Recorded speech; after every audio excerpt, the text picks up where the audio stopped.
বাদাম, তিল এবং গোলমরিচ একসাথে ভেজে গুঁড়ো করে নিব। চুলোয় কড়াই বসিয়ে তাতে পেঁয়াজ দিব।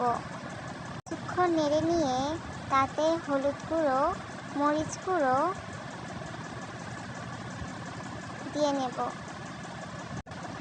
হলুদ গুঁড়ো, মরিচ গুঁড়ো দিয়ে কিছুক্ষণ কষিয়ে নিব এবং তারপর জিরের গুঁড়ো, ধনিয়া গুঁড়ো একসাথে দিয়ে নেড়ে নেব। লবণ স্বাদ মতো। এতে টমেটো দিব। কিছুক্ষণ নেড়ে চেড়ে তাতে তা কষিয়ে নেব।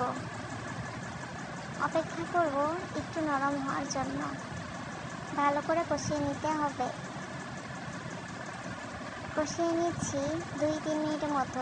এরপর সামান্য পরিমাণে পানি দিয়ে দিচ্ছি যাতে নিচে লেগে না যায়। এতে পানি দিয়ে আরও কিছুক্ষণ নেড়ে দিব। কিছুক্ষণ নাড়ার পর এতে ঢাকনা দিয়ে ঢেকে রেখে দিব 4-5 মিনিটের মতো। ঢাকনা উঠিয়ে চেক করে নিব। তারপরে এতে গুঁড়ো করে রাখা বাদাম, গোলমরিচ এবং তিল দিয়ে দিব।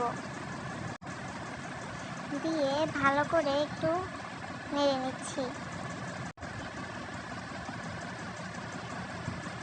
আরও কিছুক্ষণ কষিয়ে নিব একসাথে। টমেটোর সাথে এগুলো ভালো করে টমেটোর সাথে পুরোটা কষিয়ে নিচ্ছি। এবার এতে দিয়ে দিচ্ছি কাঁচামরিচ, ধনেপাতা কুচি এবং ভিনেগার না থাকলে লেবুর রস। এগুলো দিয়ে আবার নেড়ে নিচ্ছি। 7 মিনিটের মতো করে নিব। 5-7 মিনিট পর এগুলো ব্লেন্ডারে দিয়ে নিব। ভালো মতো ব্লেন্ড করা হয়ে গেলে নামিয়ে নিব। হয়ে গেল ইটালিয়ানো সস।